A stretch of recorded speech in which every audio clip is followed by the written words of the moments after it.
Seguidores del diario.es y televidentes de Manavisión, esta vez nos encontramos con el candidato a la presidencia de la República, Luis Felipe Tillería, por el partido Avanza, a quien le damos la bienvenida. Candidato, bienvenido a este nuevo episodio. Sí, muchas gracias. Bueno, antes que nada, un saludo migrante a todos nuestros compatriotas que nos ven desde internet, desde Italia, España, Reino Unido, Canadá, en especial a nuestros hermanos que nos ven desde Estados Unidos. Yo sé que están pasando momentos duros en este momento, pero yo voy a negociar por ustedes, teniéndolo siempre en el corazón y en la mente. Y a todos nuestros hermanos que nos ven desde el resto de Latinoamérica, quiero empezar entregándole mi currículum, porque yo estoy aplicando para el trabajo de ser presidente, y ese es un trabajo que no lo da la oligarquía, no lo dan los dueños de los partidos políticos, y por eso estamos recorriendo todos los rincones de la patria, tocando todas las puertas, estrechando las manos en las plazas, en los supermercados, en los moles, pidiendo que nos den la oportunidad de ser el presidente de Ecuador. Bien, candidato, justamente como lo menciona usted, una persona que busca llegar a la presidencia, pero es un rostro nuevo que está incursionando en la política. Usted migró en el 2001, me indicaba, ¿no? En el 2003 ya lo hizo oficialmente a Londres, ha vivido allá más de 2 décadas. Cuéntenos un poquito quién es Luis Felipe Tillería. Como usted lo ha dicho, pues un migrante, soy guayaquileño, nací hace 43 años en Guayaquil, de una mamá manabita y de un abuelo manabita también. Los limongi hoy son manabitas, pero hace 120 años llegó un limongi de Italia a Ecuador, y precisamente lo hizo porque Ecuador era un país de oportunidades. Hace 120 años un ecuatoriano ganaba más que un italiano.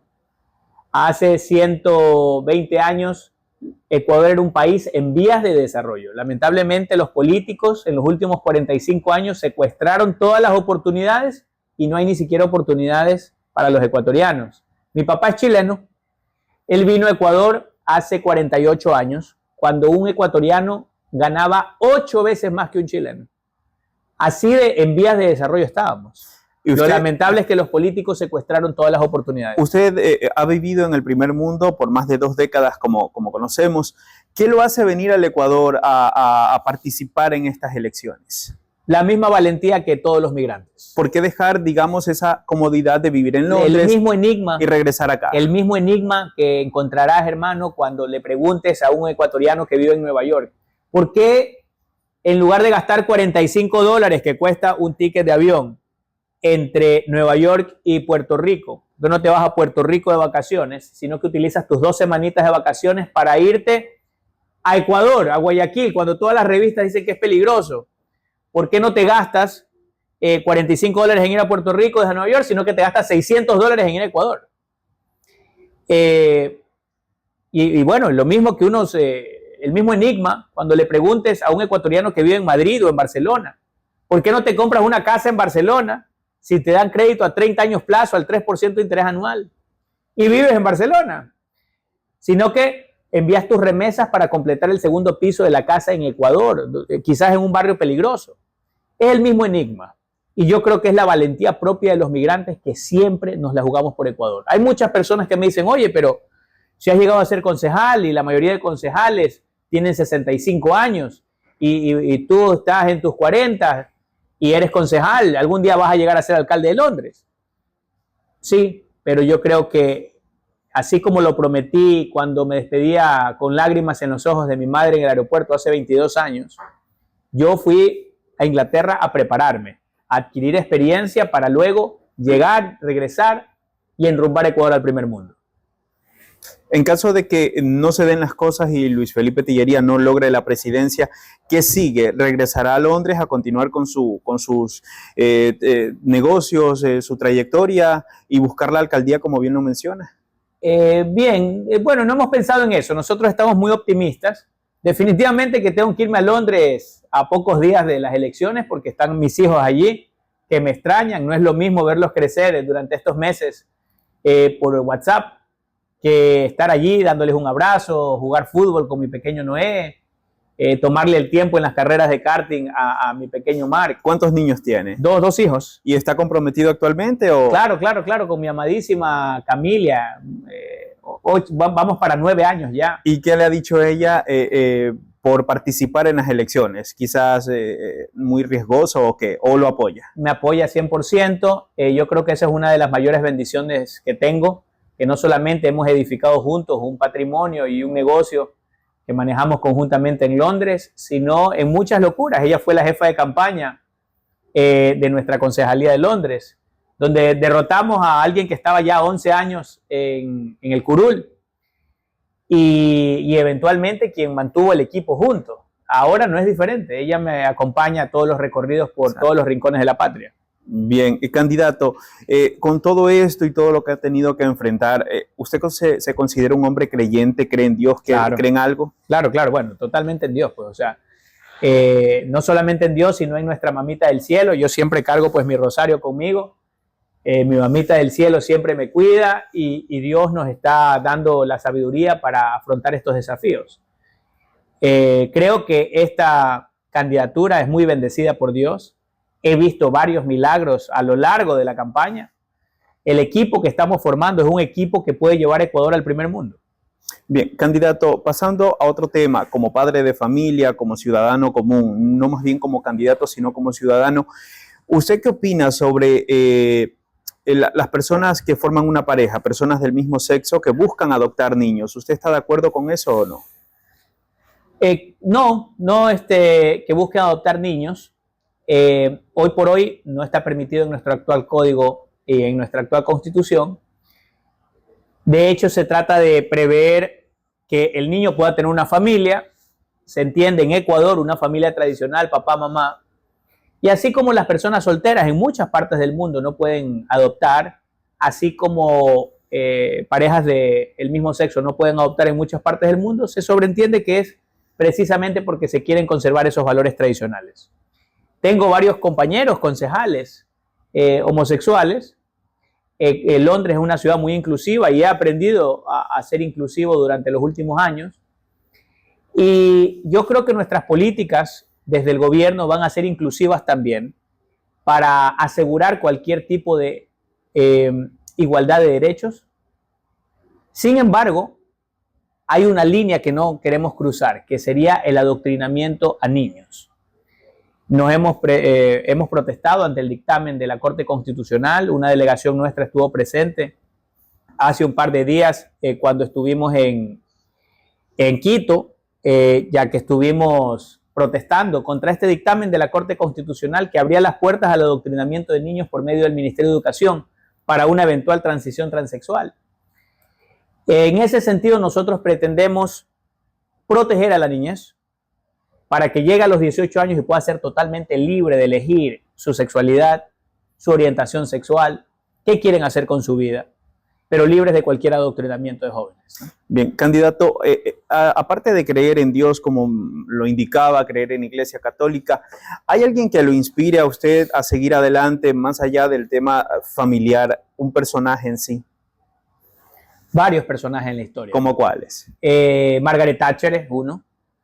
Yo creo que la transformación que hizo en Inglaterra fue espectacular.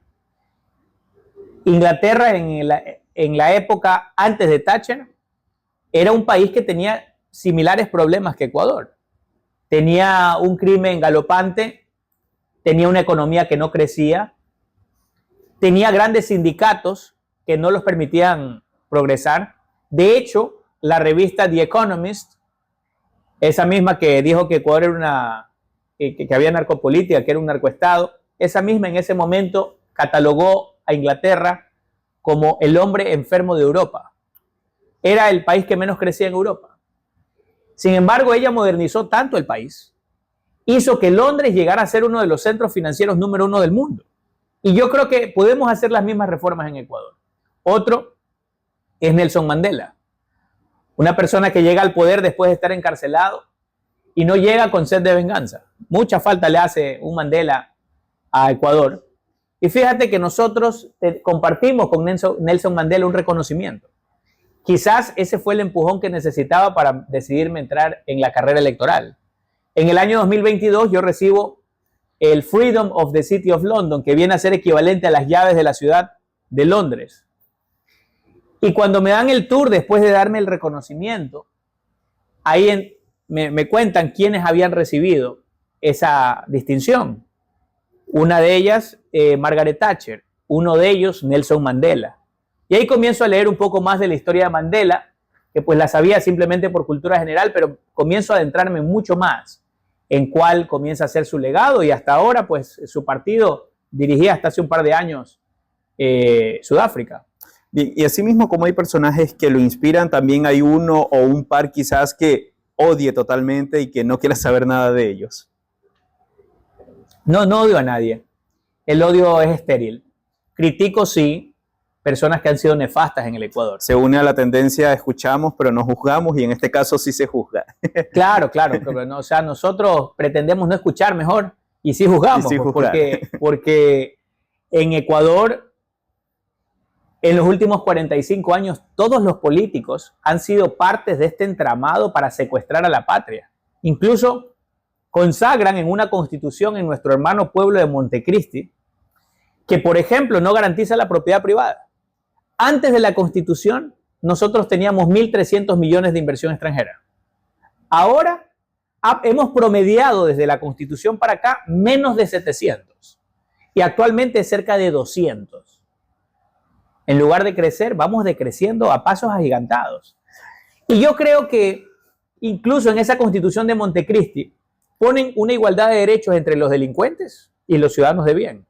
Para nosotros siempre van a estar primero los humanos derechos antes que los derechos humanos de los delincuentes. Yo creo que hicieron esta constitución tan perversa y utilizaron a nuestro hermano pueblo de Montecristi en el monte de Cristo porque ese día crucificaron a la patria.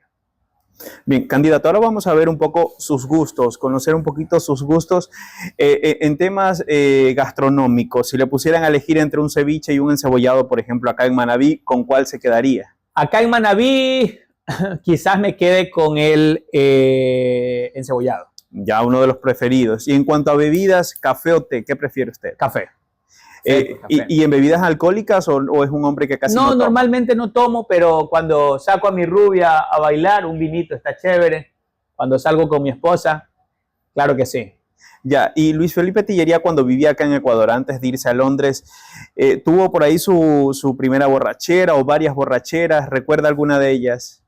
No. ¿O era un hombre tranquilo, quizá, un joven tranquilo? Ver, o sea, sí me acuerdo, o sea, con lo cual no era tan borrachera, pues, ¿no?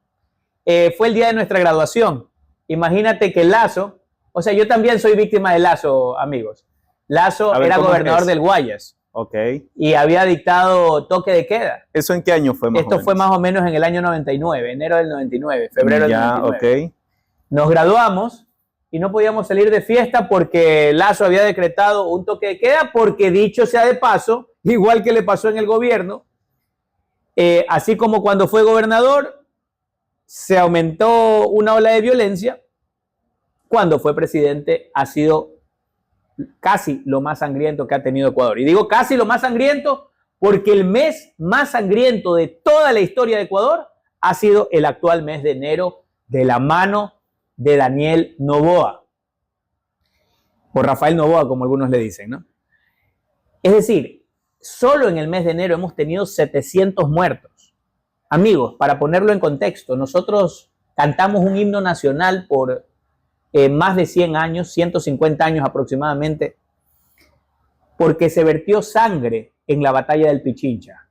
Bien, en la batalla del Pichincha murieron 200 ecuatorianos. Solo en el mes de enero han muerto 700, más del triple. O sea, en el mes de enero nos hemos jugado 3 batallas del Pichincha.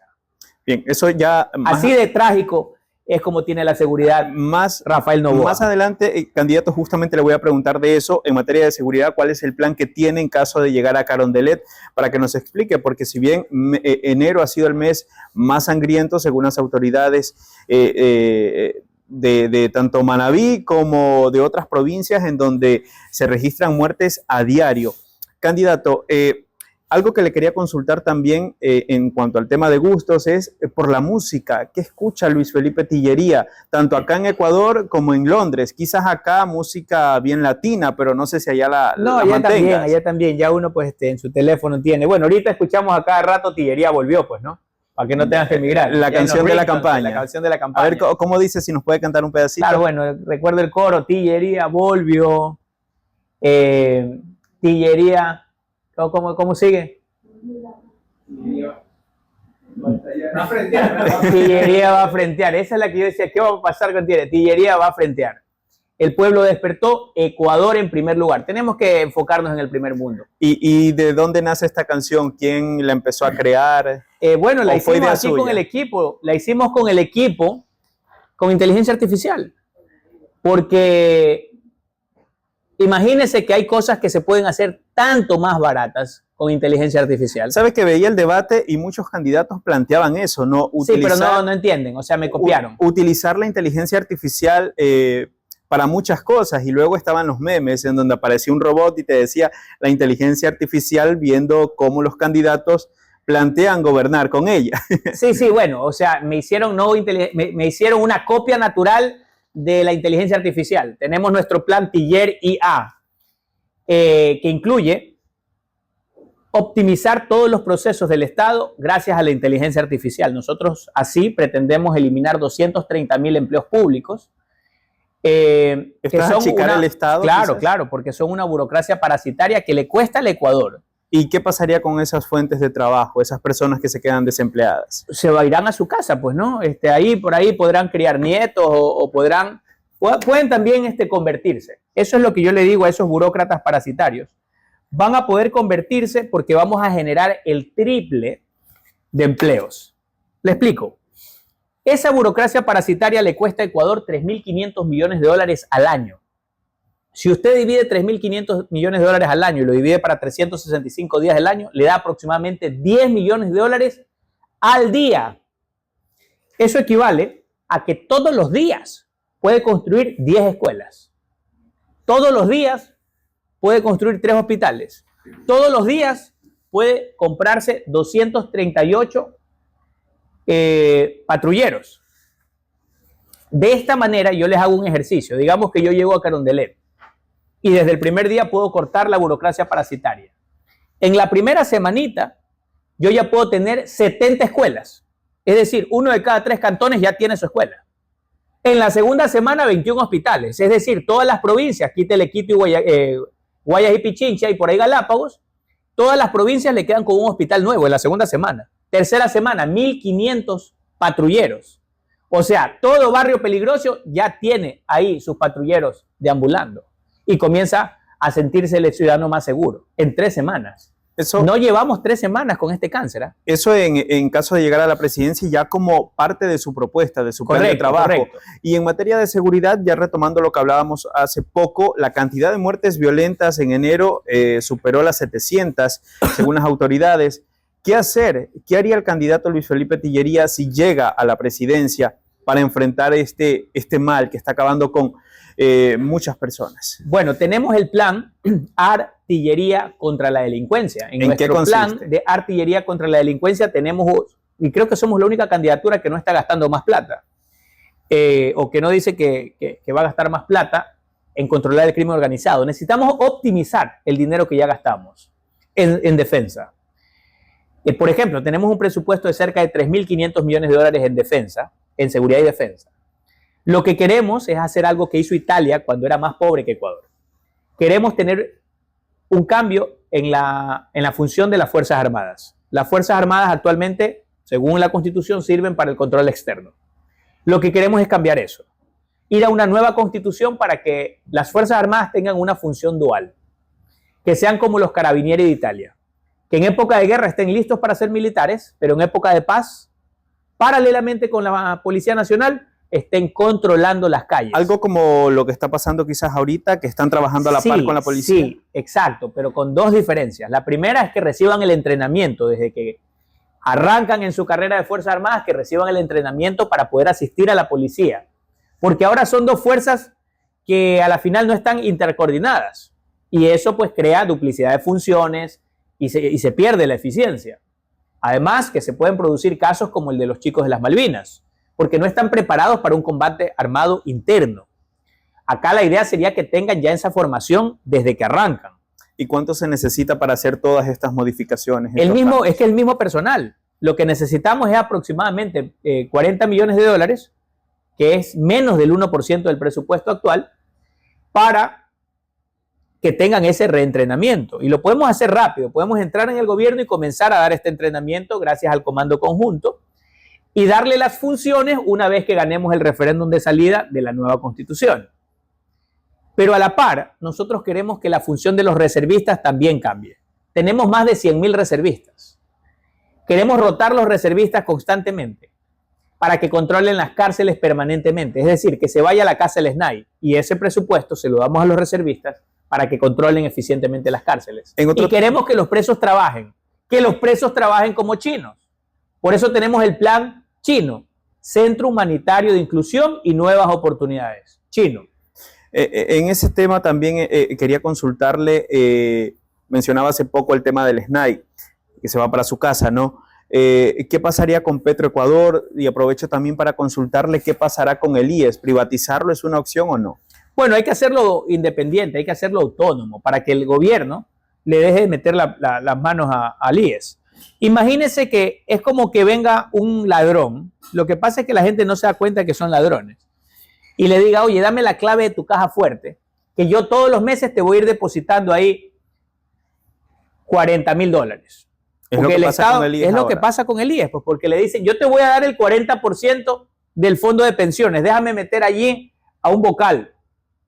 Pero en la práctica no le dan pues ese 40% y cualquier exceso de liquidez le dicen, ven acá, compra bonos del Estado. Y se le llevan la plata. Por eso siempre peligra el liquidar las pensiones. O sea, a este ritmo, en el año 2026, el próximo año, no va a haber cómo pagar las pensiones jubilares. Por eso necesitamos que el IES sea totalmente autónomo, que el Estado no tenga vela en ese entierro y que la plata de los afiliados sirva para pagar las pensiones jubilares, que el Estado no coja esa plata, que no tenga cómo coger la plata, así como no le pueden coger la plata que usted tiene en su casa, en su bolsillo, que no se la pueda coger al IES. ¿Y con Petroecuador qué pasaría? Bueno, vamos a iniciar un proceso de devolución. Yo les pregunto a nuestros compatriotas que nos escuchan, ¿ustedes creen que hay corrupción en Petroecuador? ¿Ustedes creen que, o cuánto han recibido ustedes en los últimos 50 años en dividendos o en utilidades de Petroecuador? Porque es su empresa supuestamente, pero si no han recibido nada, bueno, pues hay que cambiar el sistema, hay que resetear el sistema. Nosotros queremos coger Petroecuador, por ejemplo, y dividirlo en 3 partes. La una parte la dividimos en 18 millones de acciones como esta. Es decir, que todos los ecuatorianos, sea pobre, rico, niño, viejo, mendigo, doctor, todos puedan ir al banco y decir, muy buena señorita, yo vengo a retirar mis acciones de Petroecuador. Uno coja sus acciones de Petroecuador, salga del banco y si quiere las vende, le darán sus $1,000, $1,100. Si quiere las guarda en el segundo cajón de su casa y se queda todos los años a recibir sus utilidades de unos $80 al año por cada miembro de su familia. Es decir, una familia de 5 miembros recibiría sus 80 por 5, aproximadamente $400. Si le llegan el 15 de diciembre a una familia pobre, esos $400 probablemente sean la diferencia entre tener Navidad o no.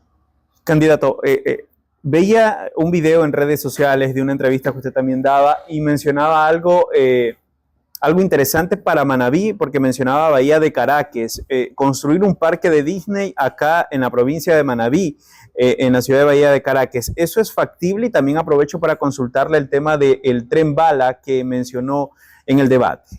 Sí, mire, tenemos grandes planes nosotros para llegar al primer mundo. Uno de ellos es que comencemos a generar infraestructura del primer mundo. Entre ellas estaría el parque, ¿no? Entre ellas estaría, claro, entre ellas estaría un Disney en Manabí. ¿Y cuál es la lógica de esto, no?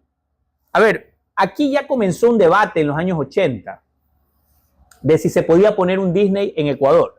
Lamentablemente, los políticos del tercer mundo en ese momento dijeron, no, ese sería un atentado a la soberanía.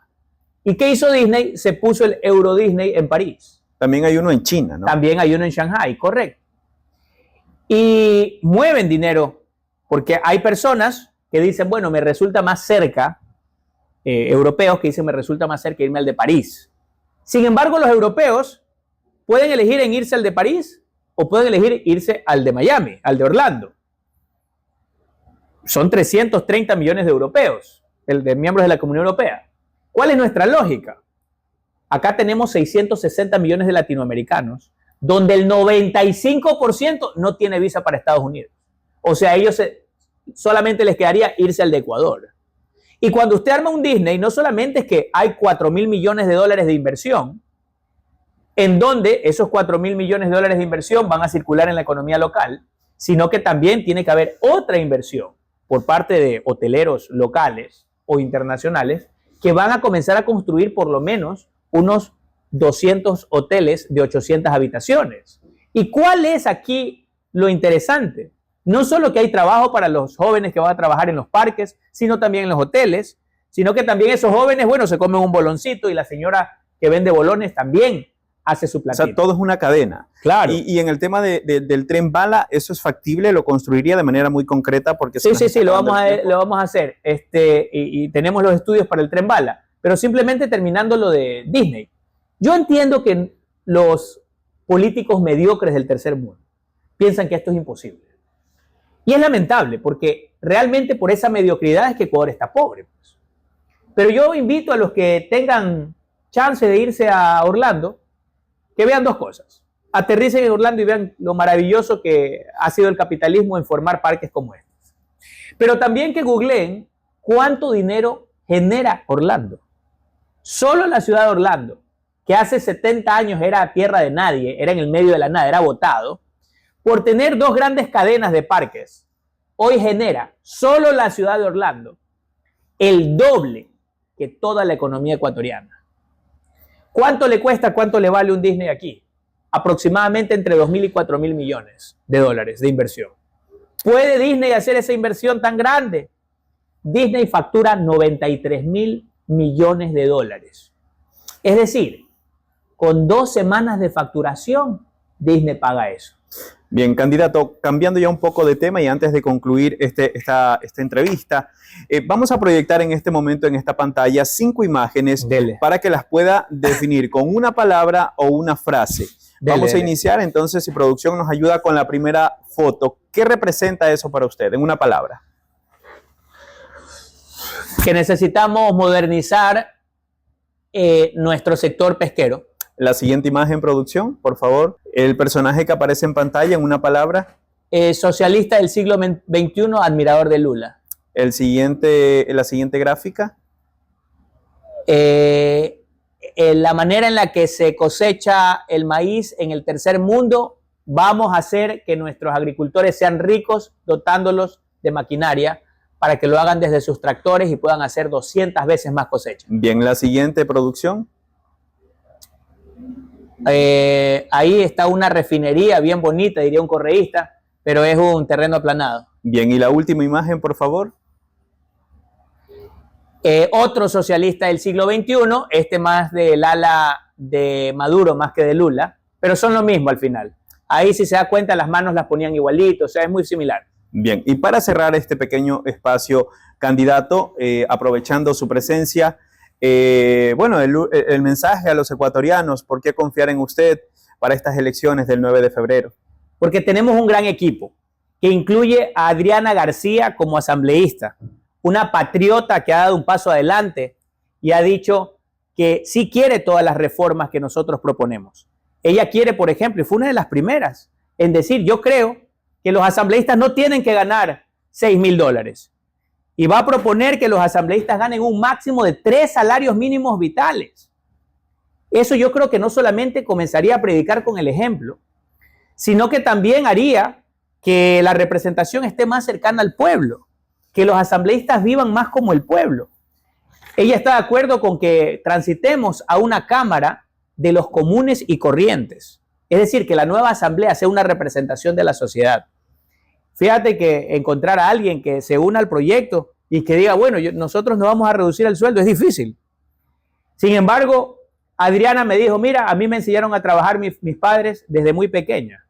Yo no necesito entrar a la política para hacer plata. Y eso es algo que en realidad yo admiro muchísimo a Adriana y por eso considero que es la persona ideal para representar a Manabí en la asamblea, que efectivamente durará, Dios mediante, poco más de un año, y eventualmente en la nueva Cámara de los Comunes y Corrientes, que durará mucho más una vez que aprobemos la Constitución.